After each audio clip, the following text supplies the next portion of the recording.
Vulgar शब्द का पर्यायवाची है इंडियाज गॉट लेटेंट। वल्गैरिटी को रोकने के लिए क्या कहता है कानून? समय, रणवीर और बाकियों पर क्या होगा असर?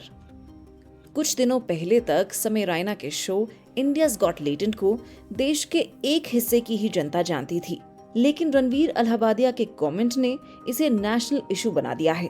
लेकिन प्रॉब्लम ये है कि इस बात पर समय रैना खुश भी नहीं हो सकते कि अब सारा देश उन्हें जानता है और हर कोई उनके शो के बारे में बात कर रहा है, पोस्ट कर रहा है।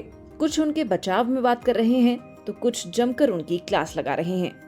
खैर, फिलहाल समय ने जो अपना पक्ष जारी किया है उससे तो यही महसूस हो रहा है कि वो इस पूरे इशू से काफी परेशान हैं।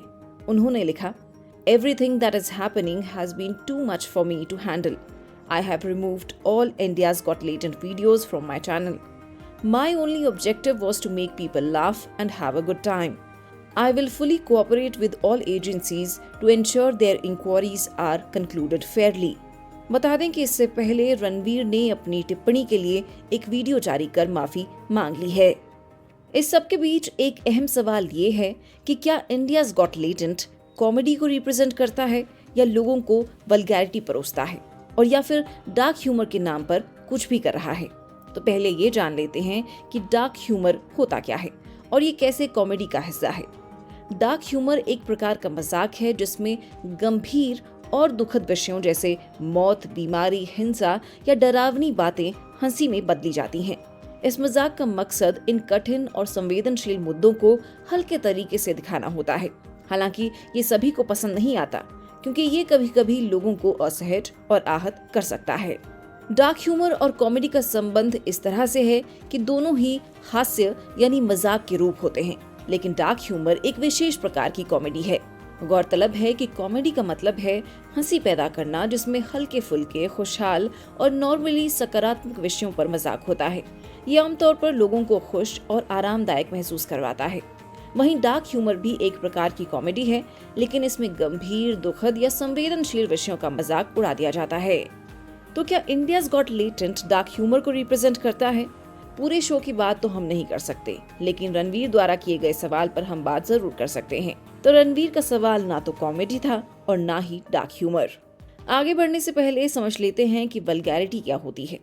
वल्गैरिटी का मतलब होता है गंदी, अशिष्ट या अपमानजनक भाषा या व्यवहार जो समाज के आम नैतिक मानकों से मेल नहीं खाता।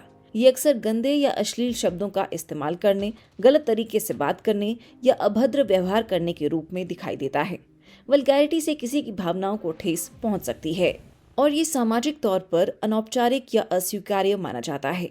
उदाहरण के तौर पर किसी के सामने अश्लील शब्दों का प्रयोग करना या गंदे मजाक करना वल्गैरिटी के अंतर्गत आता है। ये आमतौर पर आदर्श और शालीनता के खिलाफ होता है। रणवीर का सवाल और इंडियाज गॉट लेटेंट की भाषा वल्गैरिटी की इस परिभाषा से बिल्कुल मेल खाती है। तो कुछ हद तक कहा जा सकता है कि कॉमेडी के नाम पर वल्गैरिटी परोसी जा रही थी। भारत में अभद्र भाषा या गाली गलौज का इस्तेमाल करने पर कुछ कानून हैं जो इसे रोकने की कोशिश करते हैं। रणवीर अलाहाबादिया और समय रैना के खिलाफ FIR दर्ज हुई है और कुल 7 धाराओं में केस किया गया है। इनके ऊपर IT की धारा 68 और इस मामले से संबंधित BNS की धाराओं के तहत मामला दर्ज किया गया है। रणवीर अलाहाबादिया और समय रैना पर BNS 2023 की धारा 89 के तहत मामला दर्ज किया गया है। इस धारा में किसी महिला का अपमान करने के लिए किसी शब्द का प्रयोग किया गया हो, इशारा किया गया हो या कुछ काम किया गया हो तो 3 साल की जेल और जुर्माना लगाया जाता है। दूसरी धारा BNS 95 है।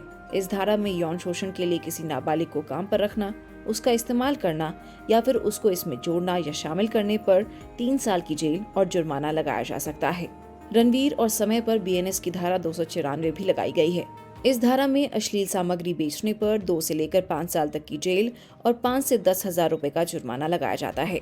BNS 2023 की धारा 296 के तहत किसी भी पब्लिक प्लेस पर अश्लील हरकत करने या गाना गाने पर 3 महीने की जेल या फिर 1,000 जुर्माना लगाया जाता है। IT एक्ट की धारा 68 के तहत इलेक्ट्रॉनिक रूप में किसी प्रकार के अश्लील कंटेंट को दिखाया जाता है तो 3 साल से 5 साल तक की जेल और 5 से 10,000 रुपए का जुर्माना लगाया जाता है। दोनों के ऊपर सिनेमेटोग्राफ एक्ट 1952 की धारा 4 भी लगाई गई है जो फिल्मों से जुड़ी है। इसमें धारा 7 अधिनियम का अगर कोई उल्लंघन करता है तो 3 साल की जेल या 1 लाख का जुर्माना लगाया जा सकता है। महिलाओं का अशिष्ट चित्रण अधिनियम 1986 की धारा 4 महिलाओं के कैरेक्टर को अश्लील दिखाने से संबंधित है। वहीं इसकी धारा 6 के तहत 2 साल की जेल और 2 लाख रुपए तक का जुर्माना लगाया जा सकता है।